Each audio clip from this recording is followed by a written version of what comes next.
Welcome back to Reality Asserts Itself on the Real News Network. I'm Paul Jay, and continuing our series of discussions with Thomas Frank. Watched all the rest, because the whole conversation kind of has a flow to it. But we've been talking about American politics of various kinds. And on Reality Asserts Itself, sometimes we start with this and sometimes we do it part way.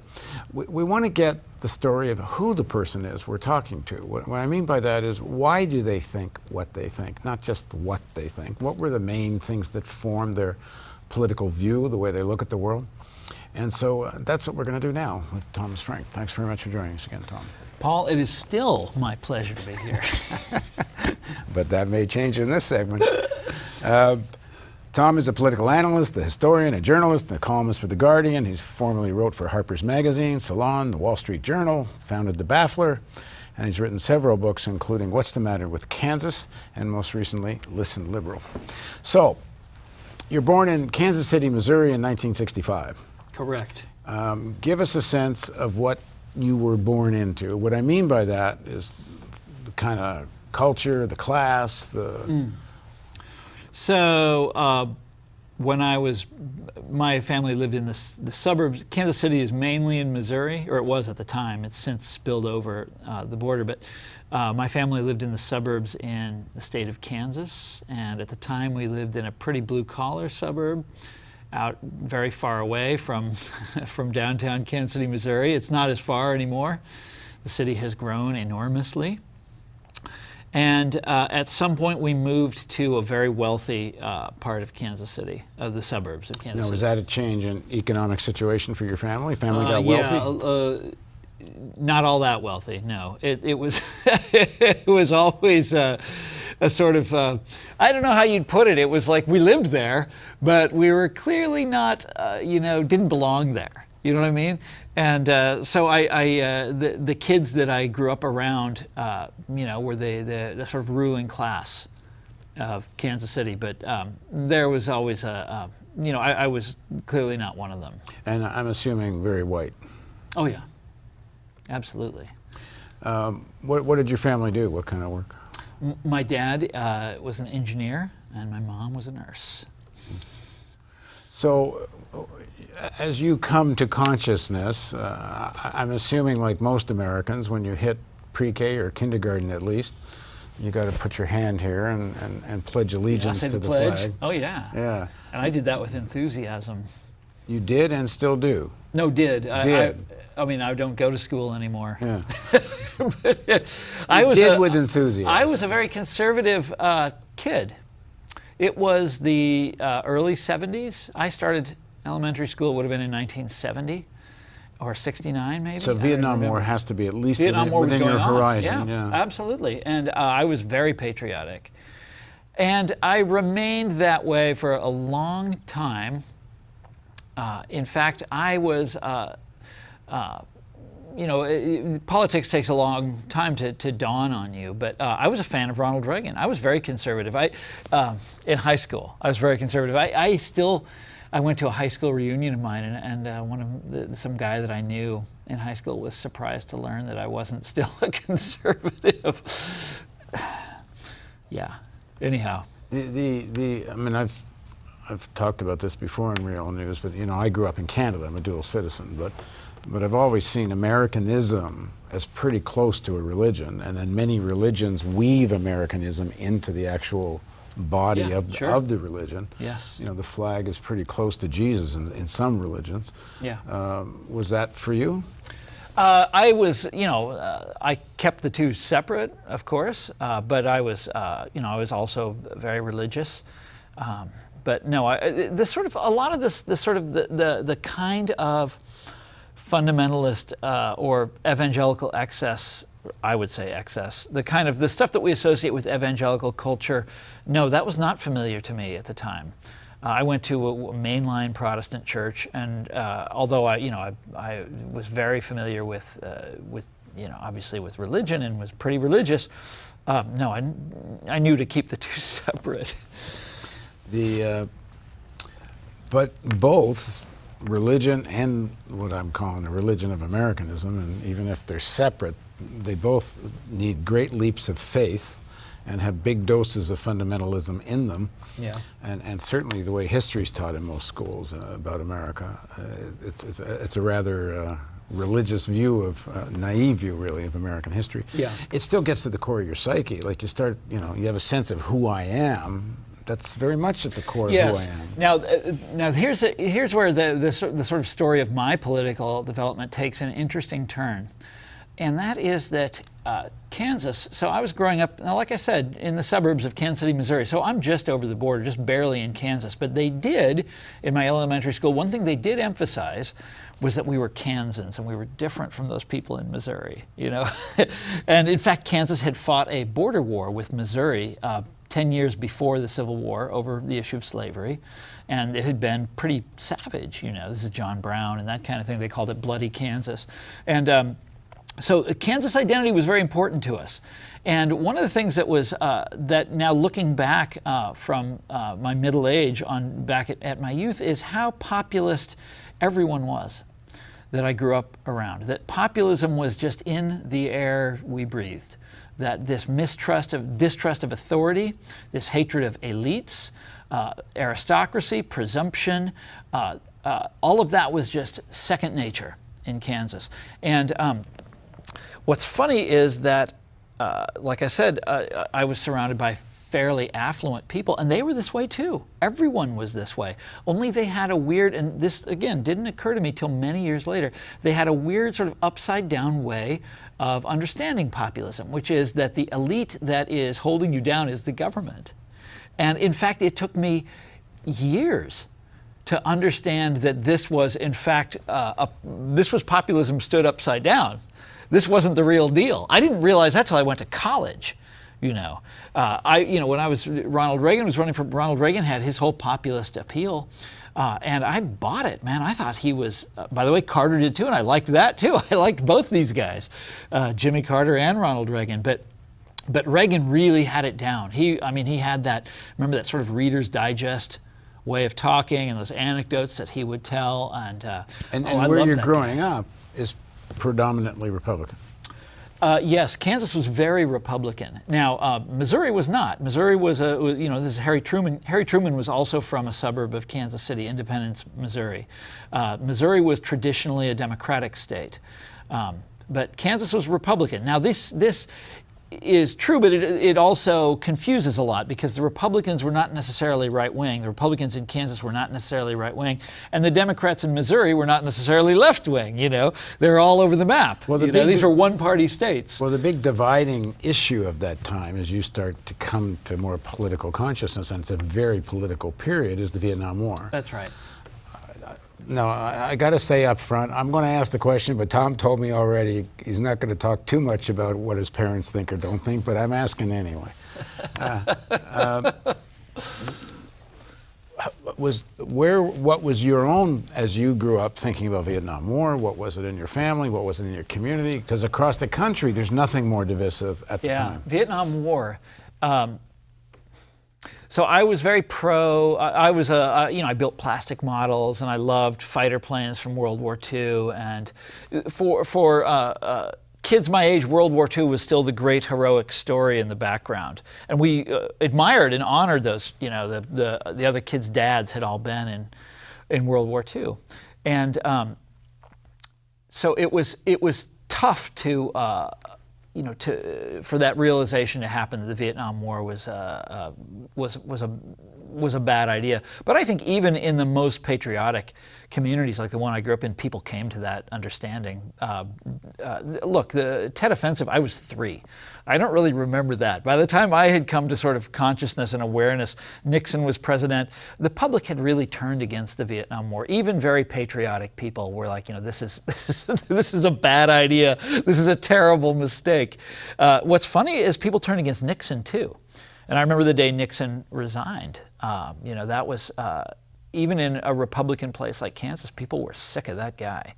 They were glad he was gone. But for you, and for many other people, it's still an individual bad apple, But in terms of the Republican view of the world, Right. No, I didn't understand. that's not yet challenged. But Nixon also wasn't particularly, he was conservative in the way that he sort of pioneered the strategy that the Republicans have used ever since then.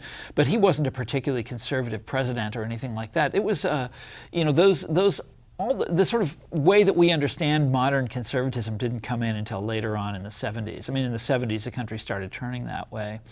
But I did admire Ronald Reagan. I confess to it.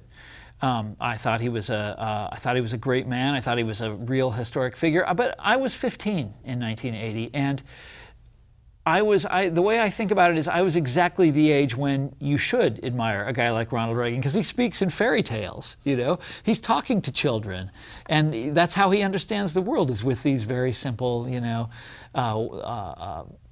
very brightly colored, visions of right and wrong. And so I was exactly, I think, the way I think about it, I was the target market for a guy like that. Do you remember? And his slogan was, although I don't know if it was his slogan, but "Make America Great Again." Yeah, it was his. And he said this all the time, and they had a whole bunch of he had a whole bunch of different ways of putting it. And I was one of the ones who I believed in that very profoundly at the time. And I really believed in national decline in the Carter days. I watched Jimmy Carter's malaise speech on TV. I remember where I was sitting when I watched that. And for people that don't know, Carter gave a very unusual speech for a president, talking about how there was something that ails us. I forget how he put it exactly. They called it the malaise speech later on, but basically that we were a society that was in love with consumer goods. It was really weird for a president to sort of give this diagnosis of what was the matter with America, and he did it in this very somber way. He, never smiled anymore. And remember, Carter always smiled in '76, but by the end, he was this very somber man. And I thought, when I saw that speech, I was like, this is really profound, for the president to say something like this. But he was clearly talking about a country in decline, and that there was nothing we could do about it, and that we had to accept that. And here comes Reagan, And by the way, I loved Carter for that. I thought there was something really noble about that man. We're talking about a child, remember. I was little. I was 14, I was 15. And here comes Reagan, and we're going to make America great again. It was a perfect response to Carter's gloomy outlook. And as a child, I was just like, fantastic. Sign me up. This sounds great. Well, one of the core theses of Reagan is that socialism equals dictatorship, big government. Yeah, big government, yeah. And I bought that. I thought that. And you're still believing in that when you hit college. Yes, I was, as a matter of fact. And, and I was involved with the Republicans and in college and all that sort of thing. And let me just say, the equation of socialism and big government ain't necessarily true, but that's the way it was portrayed. Of course, but the whole libertarian way of looking at the world, where everything was a question of government. Freedom is the extent to which you don't have government. It's one-to-one. Freedom is this, government is this. If government gets big, freedom goes down. If we have freedom, we have less government. That was very plain and obvious to me. And the reason it was plain and obvious to me was because all the adults I knew, that's what they said. They hated government. They hated paying taxes. They were all small businessmen, and that's the way they looked at the world. And so I understood things that way. And it wasn't until years later, I was in college, I took a summer job, and it was am I allowed to curse on your program? Hold on, let me check. Is he allowed to curse on the program? You can't use more than 5 letters in the word, but yes. It was a shitty job. It was an ill-paid job. And I started to get a taste of what capitalism is, and it astonished me to learn about it. That this is actually what it is. Well, even to use the word back then was shady. Capitalism? To say, use whatever. You can use whatever. Yeah, that's right. You use whatever word you want. I mean, the economic system of our country. Yeah, but then the reason is, and this is sort of my next question, how much did Cold War propaganda, Cold War television, Cold War view of the world affect your own outlook as you grew up? Immensely, of course. Well, that was the always, conscious. That was the background against which everything happened was the Cold War. Of course, that was what defined everything in the world for us.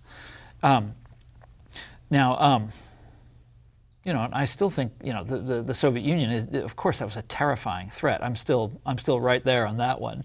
The Soviet Union was bad news, but Maybe bad news. I'm not so sure it was a terrifying threat, but it was certainly bad news. Well, whatever. But it was bad news for people living in the Soviet Union. Oh yeah, but the Cold War was so. But the idea that of course, the Russians were coming, complicated, were coming was kind of crazy. Okay, yeah, that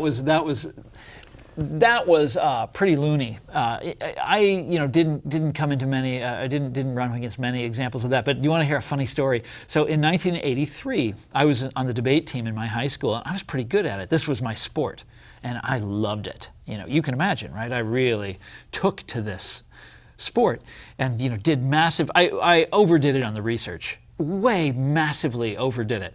And in my senior year in high school, the topic was arms sales to foreign countries. It was all set against the backdrop of the Cold War. And so I did enormous amounts of research on this. And by the way, it's still, some of the things I researched still come up to this day. Selling F-16s to Pakistan, we debated that. My subject, by the way, was kind of a twist on the Cold War story. I said that my debate topic was we should stop selling arms to Indonesia because they used them to invade East Timor.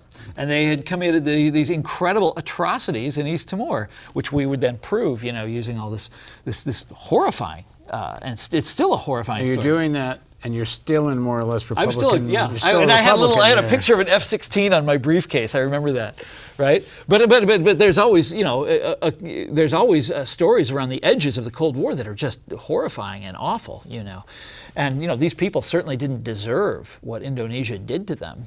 No matter what Indonesia says, they're clearly in the wrong. Anyhow. That was so I was always reasonable about all this stuff. But you're still in college. You're in college during this debate. No, that was high school. That's high school. That was high school. Okay. Yeah, that was a big deal for me. Debating arms sales back then. So anyhow, so I went to college. The world didn't give a damn that I was a champion debater. The world didn't care that I got good grades. That the world. You find out that the world doesn't give a damn, and that's shocking to you. And at the same time, you start learning history. History was my subject, of course, and the world really opens up. And you start understanding that there are so many options to human societies, and that it's not a vast contest between government and individual freedom. That's just some, propaganda line that the Reader's Digest came up with. That doesn't describe jack shit anywhere else in the world. That means like nothing, And there's a million ways of thinking about it. The possibilities of human civilization, the things that humans have done over the course of time. And you start realizing the possibilities in our own time. And that's when the combination of that with my experience of actually working, those two things really changed the way I viewed the world. And also discovering, this happened later, of course, but what populism really was. That I had, and again, this is through the study of history. I didn't know anything about the history of the Democratic Party or the history of the American left or socialism or the labor movement or populism or radical farm movements, which had once been very big in Kansas but didn't exist anymore by the time I was coming up, or existed, but I didn't know about them. And this was shocking. When I learned about this stuff, shocking. It was shocking to me because these people weren't communists. These people weren't trying to take away other people's freedom. They were trying to expand human freedom. And they were using the state to do it, or they wanted to use the state to do it, or they wanted to use organized labor to do it, or they wanted to use these various means to do it. That was an eye-opening course of study when I learned that stuff. And this is in college? In college, yeah. My first year in college. Yep.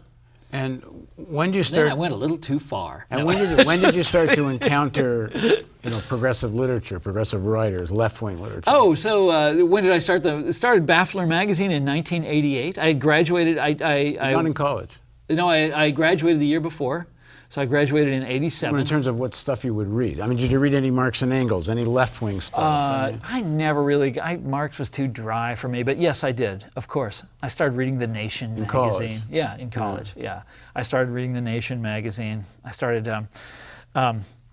You know what my favorite was back then? This is Spy magazine. Do you remember Spy? This absolutely just complete, respect for no one, this scoffing at everyone.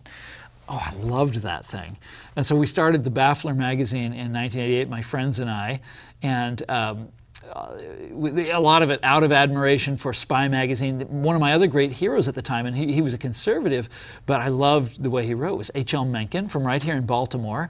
Talk about a scoffer. This is a man that had no respect. Now, he was for one of your anything. heroes in college? Oh, yes, because of his style. Oh, my God. Hang on.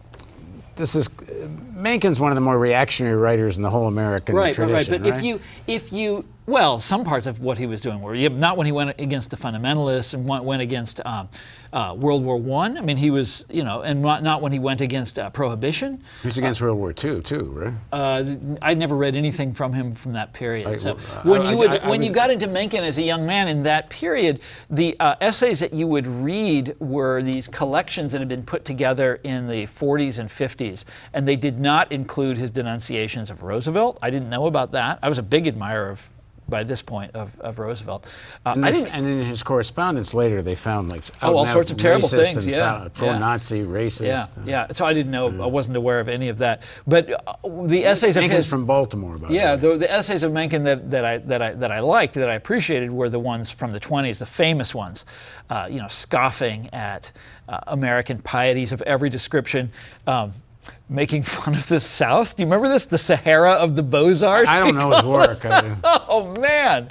This guy was incredible. And even over that, the 70 years, reading this guy from the 1920s, I really admired the way that man wrote. Okay, anyway, I mean, apparently he was one of the great writers of the time. Oh, yes. And also, I mean, he also was a great editor, and he discovered all of these various talents, and I admired that. And I set out to be another, a good version of H.L. Mencken, one with better politics, but with all the scoffing intact, All right, well, the next segment we're going to pick up on how you get from Mencken, and still mostly a Republican in college, to an enthusiast about a guy named Bernie Sanders and his socialism. Yeah. All right, please join us for the next segment of Reality Asserts Itself with Tom Frank on the Real News Network.